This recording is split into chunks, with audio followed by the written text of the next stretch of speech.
भाई ये बात तो मैं तुम्हें हमेशा कहता हूँ कि कोई भी अच्छी सिटी में कोई भी बड़ा घर तुम्हें बहुत ही कम प्राइस में मिल जाए तो एक बार उस घर के बारे में अच्छे से जान लेना चाहिए कि उस घर के ऊपर कोई बुरी शक्ति का साया तो नहीं है, या फिर उस घर के अंदर पास्ट में कोई अनहोनी तो नहीं हुई थी। ये सब जानने के बाद ही कोई घर हमें खरीदना चाहिए, क्योंकि हमें बिल्कुल भी नहीं पता होता है भाई कि वो घर खरीदने के बाद हमारे साथ कुछ ऐसा भी हो सकता है जो शायद हमारी लाइफ पूरी बर्बाद कर दे। तो आज मैं तुम्हारे सामने ऐसी एक भूतिया घटना की स्टोरी लेके आया हूँ भाई, जिसे सुनकर लिटरली भाई तुम्हारे होश उड़ने वाले हैं। तो अभी चलिए करते इस भयानक हॉरर स्टोरी की शुरुआत। तो ये बात है इंदौर की। इंदौर में एक फैमिली रहती थी और अच्छी खासी फैमिली थी, मान सकते हो कि वो काफ़ी खाते पीते घर की फैमिली थी। और उस फैमिली में टोटल 6 लोग रहते थे, मम्मी पापा और 3 भाई बहन थे। एक का नाम था वेदांश जिसकी उम्र थी करीब 16 साल, और एक सबसे छोटी बहन थी जिसका नाम काव्या था और उसकी एज थी लगभग 3 इयर्स की। और इन दोनों से एक बड़ी बहन भी थी जिसकी उम्र करीब 21 साल थी एंड वो कॉलेज के 2nd ईयर में थी। और जो वेदांश था वो अभी स्कूल में ही था। एंड एक दादी भी थी इनकी जिनकी उम्र लगभग होगी 65 या 70 साल की, एंड उनकी तबीयत कुछ सही नहीं रहती थी। अब ये फैमिली जिस घर में रहती थी वो घर लिटरली काफ़ी ज़्यादा पुराना था। इनके दादा दादी का घर था वो, और सोचो उस टाइम का बहुत पुराना घर था।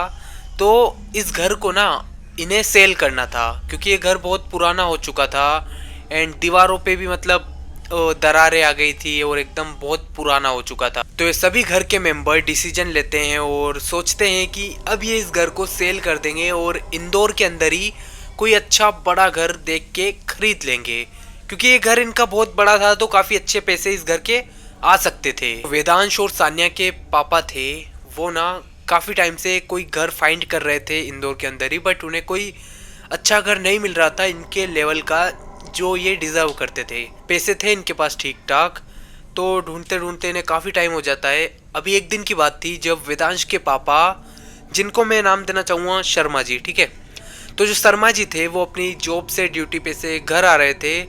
तो वो देखते हैं कि रास्ते में उन्हें एक घर दिखता है जो कि काफ़ी ज़्यादा बड़ा था, लिटरली मतलब 4 मंजिला घर था। और घर के बाहर एक बड़ा सा गार्डन भी था और एक आगे गेट लगा हुआ था और उस गेट पे लिखा हुआ था हाउस फॉर सेल। तो शर्मा जी अपनी कार रोकते हैं और उतर के देखते हैं कि ये क्या है।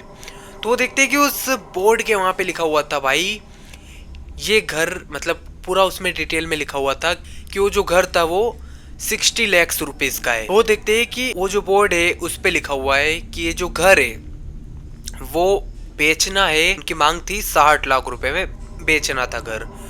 तो अभी यार जो शर्मा जी थे वेदांश और इनके पापा, वो देख के ही वॉज शॉक्ड बिकॉज भाई वो जो घर था वो लिटरली काफ़ी ज़्यादा बड़ा था और मानो उसकी प्राइस होनी चाहिए मिनिमम 1 से 2 करोड़ रुपए। तो वो 60 लाख में कैसे मिल सकता था, मतलब इतना अच्छा और सुंदर घर।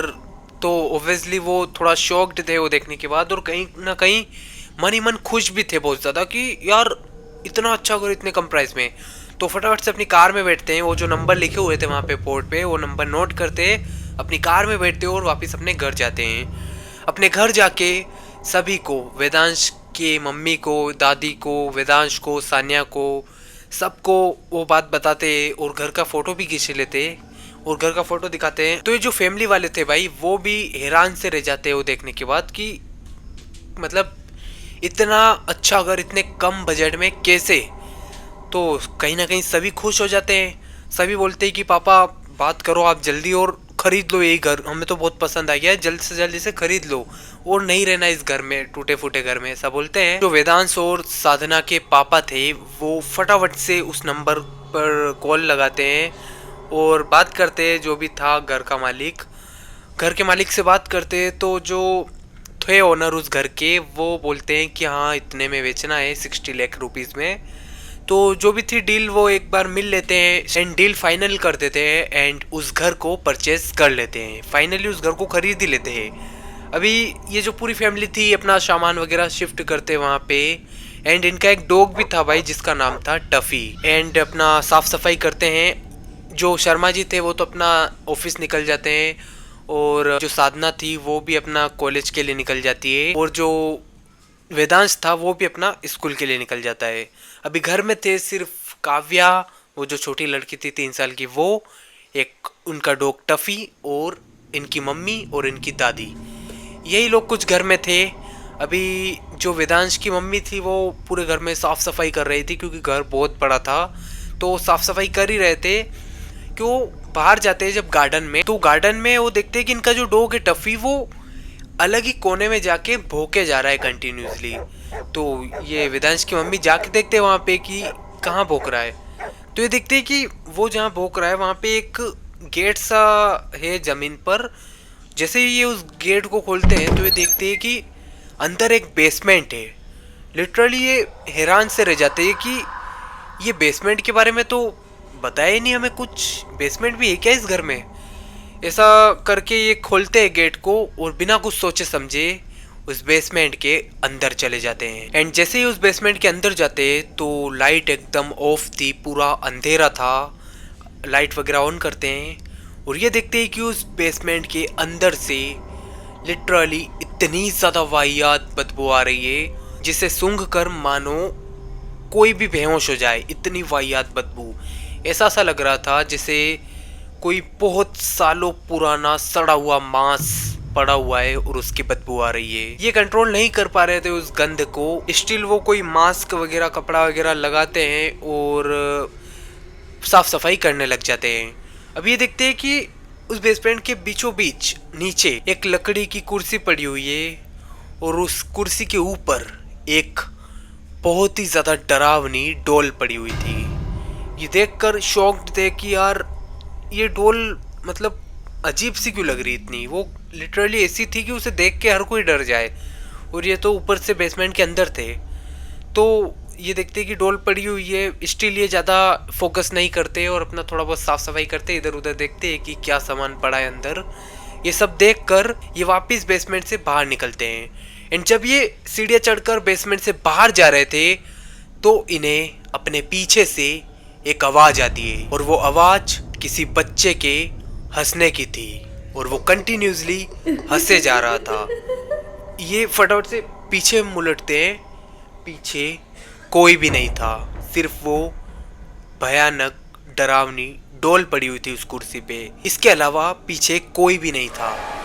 इनका पसीना छूटने लग गया था ये सुनने के बाद कि वो आखिर हंसी किसकी थी। फिर ये ज्यादा नहीं सोचते और काफी ज्यादा डर जाते, फटाफट से उस बेसमेंट से बाहर निकलते और बाहर निकलकर अपना घर में जाके थोड़ी देर आराम करते हैं। अभी हो जाती है रात, घर में सब आते हैं, बच्चे, इनके पापा, ये सब आते हैं, खाना वगैरह खाते हैं और अपने अपने रूम में जाके सो जाते हैं। अभी जो शर्मा जी की वाइफ थी यानी जो वेदांश और साधना की मम्मी थी, वो जैसे ही सुबह में उठती है तो वो एक बहुत ही वियर्ड और डरावनी चीज नोटिस करती है। जब वो सोने के बाद सुबह में उठती है तो उस नोटिस्ड कि उनका जो पैर है उस पैर के ऊपर बहुत ही अलग तरीके के निशान बने हुए थे, लाल कलर के। अलग ही मतलब ऐसा सा लग रहा था जैसे कोई नाखून वगैरह चुभाया या फिर कुछ, तो बहुत जोर से उनका किसी ने पैर पकड़ा हो, ऐसे से निशान बने हुए थे। ये देखकर मानो ये दंग से रह गए थे। इन्हें बिल्कुल भी समझ में नहीं आता है कि आखिर ये निशान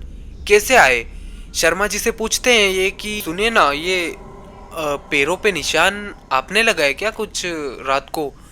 तो शर्मा जी कहते हैं कि नहीं यार, मैंने तो कुछ भी नहीं किया ऐसा, और मैंने तो हाथ भी नहीं लगाया। तो ये सुनने के बाद मानो इनके होश उड़ गए थे कि आखिर कैसे आए फिर ये निशान। स्टिल शर्मा जी इनसे कहते हैं कि हो सकता है कि तुम सफाई वगैरह कर रही होगी दिन में, तो उसी का कुछ थोड़ा बहुत चोट वगैरह लग गया होगा, तो ज़्यादा मत सोचो, कुछ दवा वगैरह लगा लो। अभी फिर से इन सब का वही रूटीन चलता है, कोई अपना स्कूल जा रहा है, कोई कॉलेज जा रहा है, कोई ऑफिस जा रहा है। ऐसे करके ये सभी के सभी अपने अपने काम के लिए निकल जाते हैं। अभी जो शर्मा जी की वाइफ थी यानी वेदांश की मम्मी फिर से इस घर में अकेली तो नहीं थी, वैसे वो छोटी बच्ची काव्या भी थी, पर दादी ऊपर वाले फ्लोर में रहती थी।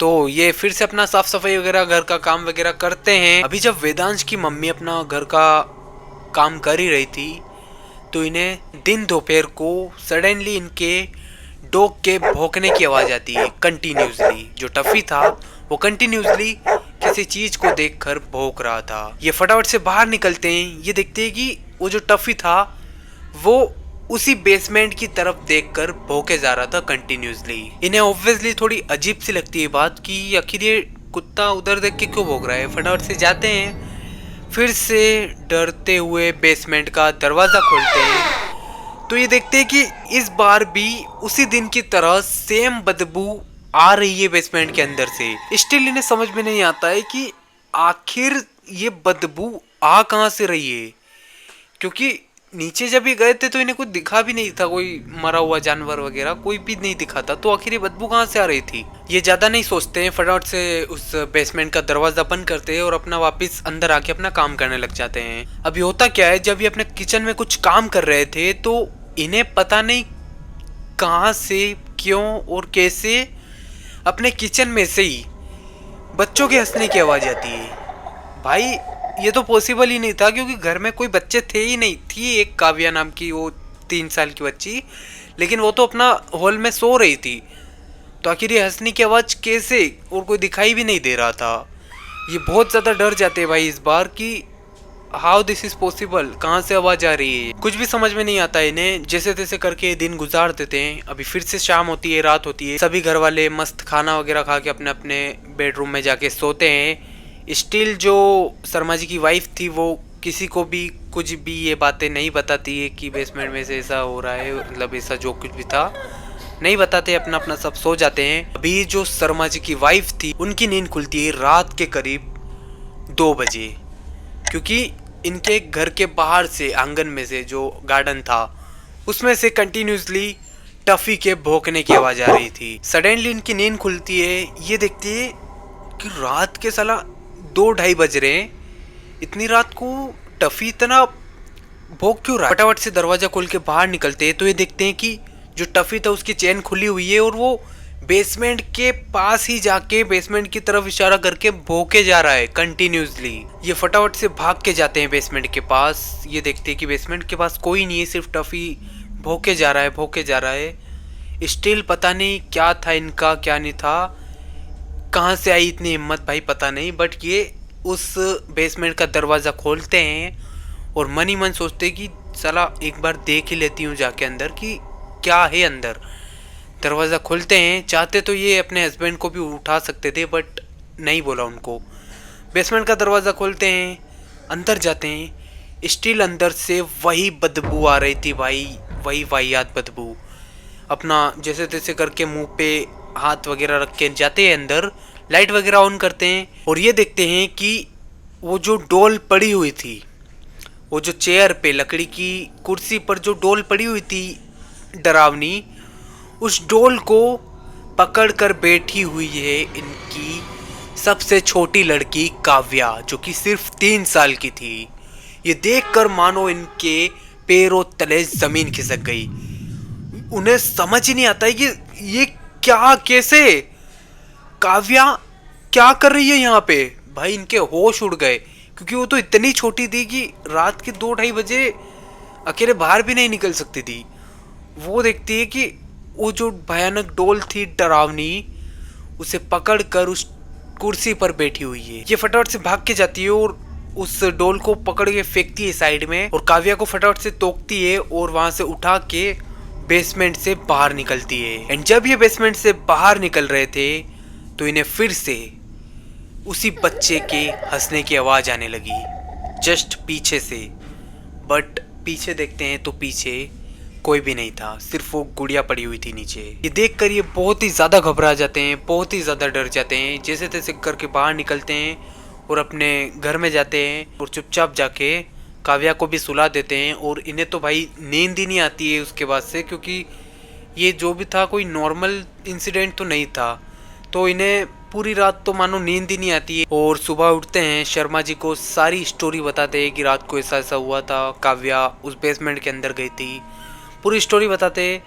तो जो शर्मा जी थे वो कहते हैं कि अरे हो सकता है वो टफी भौंक रहा होगा, तो हो सकता है कि ये उठ के चली गई हो, वैसे भी बच्ची है, इसे कहाँ इतनी समझ की नहीं जाना चाहिए रात को, तो इसे थोड़ा समझा देते हैं और आगे से नहीं जाएगी। शर्मा जी ऐसा समझा देते उल्टा उनकी वाइफ को, और इतनी सीरियस नहीं लेते इस बात को। अभी जो आज का दिन था भाई वो तो बिल्कुल नॉर्मल बीतता है, सब अपने अपने काम पे जाते हैं, कोई स्कूल कॉलेज ऑफिस सब अपना अपना जाके वापस आते हैं। फिर से रात होती है, रात को सब अपने अपने रूम में सो रहे थे।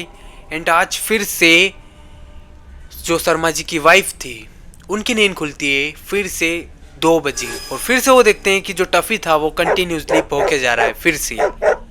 इस बार मानो इनका दिमाग खराब हो गया था, वो उठते हैं गुस्से में, दरवाजा खोलते हैं जोर से और देखते हैं कि टफी फिर से वहां जाके भौंक रहा है बेसमेंट के बाहर। बट इस बार बात ऐसी थी कि वो जो काव्या थी वो तो इनके पास ही सो रही थी, तो आखिर टफी फिर किसको देख के भौंक रहा था। जाते हैं देखते हैं कि आसपास कोई नहीं है, फिर से एक बार ये बेसमेंट का दरवाजा खोलते हैं तो ये देखते हैं कि इनकी जो सांस थी यानी जो दिव्यांश की दादी थी वो खड़ी हुई है। ये देखकर मानो भाई इनके पैरों तले जमीन खिसक गई कि आखिर ये क्या चल रहा है। कल काव्या यहाँ पे खड़ी थी बैठी थी और आज मम्मी जी यहाँ पे कैसे। ये मम्मी जी को थोड़ा चिल्लाते हैं कि मम्मी जी क्या कर रहे हो आप यहाँ पे इतनी रात को 2 बजे, यहाँ मतलब क्या चल रहा है। इतना बोलते हैं, इतने में जो मम्मी जी थी वो फटाफट से होश में आते हैं, शायद वो हिप्नोटाइज थे। वो होश में आते हैं और कहते हैं दिव्यांश की मम्मी से, बेटा मैं वो टफी भौंक के जा रहा था तो मैं देखने आई थी कि किसको देख के भौंक रहा है, तो मैं देखने आई अंदर, तो अंदर कोई भी नहीं था, बस पता नहीं उसके बाद मुझे क्या हुआ और मैं यहीं खड़ी रह गई। ये बोलते हैं भाई। और इसके बाद वो जो दिव्यांश की मम्मी थी वो दिव्यांश की दादी को हाथ पकड़कर बाहर ले जाते हैं बेसमेंट से, और ये लोग अपने अपने रूम में जाके सो जाते हैं। दिव्यांश की मम्मी दिव्यांश की दादी को तो अपने रूम में सुला के आ जाते हैं, और पता नहीं इन्हें क्या था, मन में क्या चल रहा था इनके, ये इस बार सोते नहीं है और फिर से बाहर जाते हैं उस बेसमेंट के पास, फिर से उस बेसमेंट के अंदर जाते हैं। तो जैसे ये बेसमेंट के अंदर गए भाई, एंड उन्होंने वहाँ पे जो मंजर देखा उसे देखकर मानो हमारे तो होश उड़ जाते हैं। जैसे ही अंदर जाते हैं तो ये देखते हैं कि वो जो कुर्सी थी लकड़ी की, उस कुर्सी पर एक छोटी बच्ची जिसकी उम्र लगभग काव्या जितनी थी 3-4 साल की, वो बैठी हुई है और उसके हाथ में वही डॉल पड़ी हुई है, वही गुड़िया जो काव्या के हाथ में थी। ये देख कर मानो इनके होश उड़ गए, क्योंकि वो जो छोटी बच्ची थी वो कहीं से भी नॉर्मल नहीं लग रही थी, मानो वो इंसान ही नहीं थी। इतना ज़्यादा वाहियात चेहरा था उसका, इतना ज़्यादा डरावना, और वो बस चुपचाप उस डॉल के साथ खेल रही थी। जैसे ये नीचे उतर के देखते हैं उनकी तरफ, तो वो जो लड़की थी वो एकदम से उठती है, उस डोल को वापस वहीं रखती है और पीछे की साइड भागती है। बेसमेंट थोड़ा बड़ा था तो पीछे की साइड भागती है। वेदांश की मम्मी पीछा करती है उस लड़की का, एंड जैसे देखती है उधर जाके तो वो लड़की लिटरली गायब हो चुकी थी। उसके बाद वेदांश की मम्मी बहुत ही ज़्यादा डर जाती है, मानो उनकी हालत बिल्कुल भी नहीं थी कि वो इतना सब कुछ देख पाए। वो फटाफट से जैसे तैसे करके बेसमेंट से बाहर निकलते हैं और चुपचाप जाकर सो जाते हैं। एंड जैसे ही वो सुबह में उठते हैं भाई, तो उन्हें एक इतनी भयानक खबर मिलती है जिसे सुनकर मानो उनकी धरती हिल गई। वो देखते हैं उठकर सुबह में कि उनकी जो सांस थी यानी जो वेदांश की दादी थी वो अब इस दुनिया में नहीं रही। ये सुनने के बाद भाई मानो इनको बिल्कुल समझ में नहीं आता कि ये क्या कैसे। कल तो मम्मी जी रात को वहां गए और सुबह में ऐसा कैसे। इतने में भाई ये नोटिस करते हैं कि वो हादसा तो हो चुका है, बट इनका जो डॉग था टफी वो दिखाई नहीं दे रहा था। सब उसे ढूंढ रहे थे बट वो दिखाई नहीं दे रहा था। एंड जैसे ही वेदांश की मम्मी बेसमेंट के अंदर जाके ढूंढती है टफी को, तो वो क्या देखते हैं कि जो टफी था वो बेसमेंट के अंदर उसी जगह पर पड़ा हुआ है और मर चुका है। भाई ये देखकर मानो इनकी रूह तक कांप गई थी कि ये साला कैसे हो सकता है? टफी यहाँ मरा हुआ है और मम्मी जी के साथ में भी ये सब हो गया। इन्हें कहीं ना कहीं समझ में आ चुका था क्लियरली कि ये जो घर है ये कोई नॉर्मल घर नहीं है और ये जो बेसमेंट है ये कोई नॉर्मल नहीं है। इसके अंदर पक्का किसी बुरी शक्ति का साया है। अब कहीं ना कहीं वेदांश की मम्मी को सबसे बड़ा डर सता रहा था। उनके दिमाग में, उनके दिल में, उनके शरीर में यही डर चल रहा था कि उनकी जो लड़की थी काव्या, छोटी बच्ची 3 साल की, उसका डर उन्हें सताए जा रहा था कि बेसमेंट के अंदर तो काव्या भी गई थी और उस डोल को तो काव्या ने भी उठाया था। कहीं काव्या के साथ भी तो वो सब। नहीं नहीं नहीं नहीं, मैं गलत सोच रही हूँ। ऐसे मन ही मन इनके दिमाग में ये ख्याल आए जा रहे थे। तो फिर ये क्या करते हैं, सबसे पहले शर्मा जी को पूरी बात बताते हैं, पूरी स्टोरी बताते हैं। उसके बाद ये पूरी फैमिली एक पंडित जी के पास में जाती है और उस पंडित जी को पूरी स्टोरी बताने के बाद, स्टार्टिंग से लेके पूरी एंड तक पूरी के पूरी स्टोरी बताने के बाद, वो पंडित जी इनसे कहते हैं कि सबसे पहले वो जो छोटी बच्ची है तुम्हारी काव्या नाम की, उससे मेरे सामने लाओ। कौन है वो? तो ये कहते हैं कि ये है वो बच्ची। उसके ऊपर पंडित जी पता नहीं कुछ झाड़ फूक वगैरह करते हैं और कुछ धागा वगैरह बांधते हैं और पता नहीं उसे कुछ ताबीज वगैरह देते हैं और इनसे कहते हैं कि ताबीज कुछ भी हो जाए, करीब 10 दिन तक इस बच्ची से दूर नहीं जाना चाहिए, नहीं तो कुछ भी हो सकता है इस बच्ची के साथ में, जिसकी शायद हमने कल्पना भी नहीं की होगी।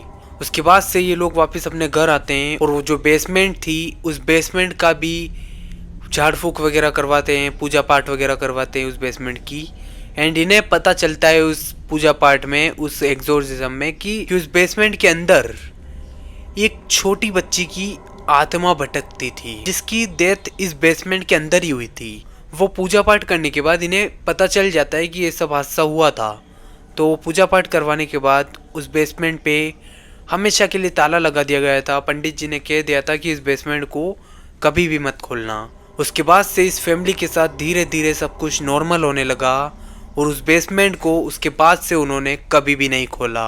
बट निराश वाली बात तो ये थी कि उनका जो डॉग था और उनकी जो दादी थी वो इस दुनिया से जा चुके थे। उसके बाद धीरे धीरे इनके साथ सब कुछ नॉर्मल होने लगा और उस दिन से आज के दिन तक उस बेसमेंट को किसी ने हाथ तक नहीं लगाया है। तो भाई यही थी आज की हॉरर स्टोरी। मुझे उम्मीद है कि ये वीडियो तुम्हें थोड़ी सी भी अच्छी लगी होगी। तो भाई अगर अच्छी लगी है तो वीडियो को लाइक कर देना, चैनल को सब्सक्राइब कर देना और एक अच्छा सा सपोर्टिव कमेंट कर देना, जिससे कि मुझे और ज़्यादा मोटिवेशन मिले और बेहतरीन ऐसी डरावनी हॉरर स्टोरीज आपके सामने ला सकूं। तो फिर मिलते हैं।